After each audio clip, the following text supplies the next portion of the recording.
এদেশের ঋষি, কামার, মজদুর, চাষি, জেলে, হাতি, শ্রমিক, মেহতর, নাপিত, যেই হোক না কেন আশরাফুল মাখলুকাত, সৃষ্টির সর্বশ্রেষ্ঠ জীব। এদের সম্মান আছে, ইজ্জত আছে। কিন্তু আমরা কি দেখি, অনেক নেতারা কুকুরের সাথে ছবি তোলাকে নিজের আনন্দের বহিঃপ্রকাশ ঘটায়, কুকুরের সাথে ছবি তুলে পোস্ট করে, কিন্তু একজন নাপিতের কাঁধে হাত দিয়ে ছবি তুলতে লজ্জা পায়। আমরা কি দেখেছি, বিড়ালকে কোলে নিয়ে ছবি তুলতে আনন্দিত হয়, কিন্তু আশরাফুল মাখলুকাত মেতরের হাতে কাঁধে ছবি রেখে হাত দিয়ে ছবি তুলতে লজ্জা পায়। মানে মানুষকে ঘৃণা করে, কিন্তু কুকুরকে ঘৃণা করে না। নিজের হাতে কুকুরকে খাওয়িয়ে দেয়, কিন্তু আশরাফুল মাখলুকাতকে নিজের পাশে বসিয়ে খাওয়াতে লজ্জা পায়। তার মানে মানবিক মর্যাদা নাই, সামাজিক ন্যায় বিচার নাই। ক্ষমতায় থাকবা, যত অন্যায় করো তুমি খালাস, ক্ষমতায় থাকবে না, অন্যায় না করলে তোমাকে জেলে ঢুকে মরতে হবে। এর জন্য মানুষ আন্দোলন করে নাই, এদেশের মানুষ সংগ্রাম করে নাই। আমরা ব্যর্থ হয়েছিলাম। ৭২ সংবিধান রচিত হয়েছে, ৭৩ নির্বাচন হয়েছিল, ৫৫ নির্বাচন, যেই নির্বাচন আওয়ামী লীগ ২৯৩ সিট পেয়েছিল। ৭৫ শেখ সাহেব দুনিয়া থেকে বিদায় হলেন, জিয়াউর রহমান সাহেব ক্ষমতায় বসলেন। ভেবেছিলাম মানুষ শান্তি পাবে। ৭৯ তিনি নির্বাচন দিলেন, তিনি দুনিয়া থেকে বিদায় হলেন। ১৯৮১ সনে আবার নির্বাচনে সত্তা সাহেব প্রেসিডেন্ট হলেন।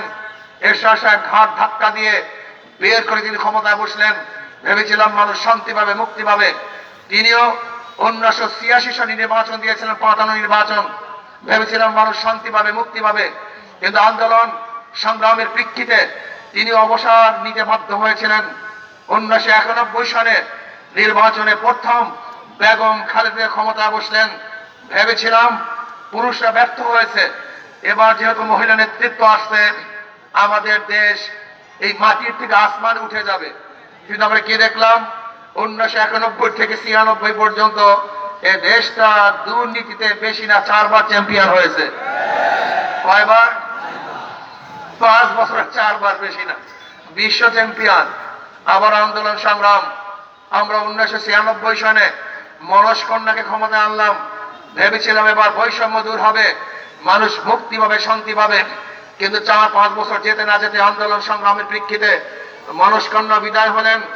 আবার ২০০১-এ আবারও বেগম খালেদা ক্ষমতায় আনলাম। ভেবেছিলাম এবার বৈষম্য দূর হবে, মানুষ শান্তি পাবে, মুক্তি পাবে, সাম্য, মানবিক মর্যাদা, সামাজিক ন্যায় বিচার প্রতিষ্ঠিত হবে।